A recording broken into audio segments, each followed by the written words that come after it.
Les allégations d'abus sexuels contre des enfants à Bangui par des militaires français continuent de soulever des vagues. Après les autorités centrafricaines, d'autres défenseurs des droits des enfants sont montés au créneau pour fustiger cette affaire. Ces actes seraient commis entre décembre 2013 et juin 2014 dans un camp de déplacés près de l'aéroport Mpoko et du camp de l'opération militaire française Sangaris. Aujourd'hui, le plus important, c'est que l'on s'assure que et les Nations Unies et le gouvernement français conduit des enquêtes impartiales, transparentes, dont les résultats seront partagés avec les différentes personnes et notamment les ONG qui travaillent sur le terrain en Centrafrique. Selon une source judiciaire à Paris, 14 soldats français sont mis en cause dans cette affaire. Des habitants reviennent sur les faits qui auraient été commis sur une dizaine d'enfants. C'est vrai, il y a des gens qui ont fait des bêtises sur la piste ici, au fond du piste ici. Mais les filles sont ici, mais en ce moment-là, ils ne sont pas présentement là. Même je suis victime de ça.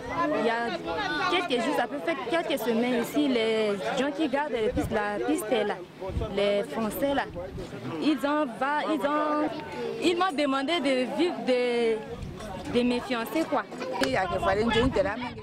Tout ce qu'on raconte est vrai. Les militaires ont couché avec des enfants sous les arbres là-bas, mais nous sommes en période de guerre. C'est aux filles de se protéger pour ne pas être victimes de ces abus.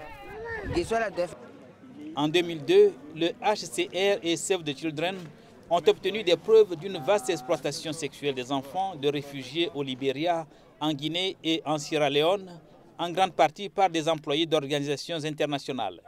Des enquêtes menées de 2005 à 2009 ont également révélé que des enfants au Sud-Soudan, en Côte d'Ivoire, en Haïti et au Libéria ont été exposés à des abus sexuels par des personnes censées les protéger.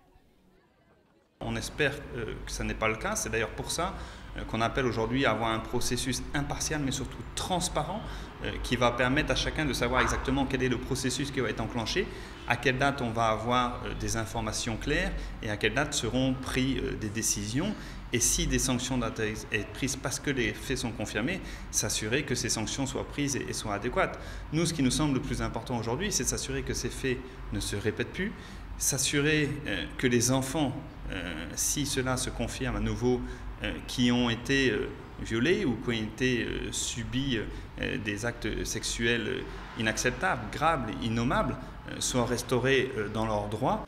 Fin avril dernier, les médias ont révélé l'existence de rapports des Nations Unies mettant en cause des militaires présents en Centrafrique pour la pacification du pays. La RCA est plongée dans une crise socio-politique et sécuritaire depuis plus de 2 ans.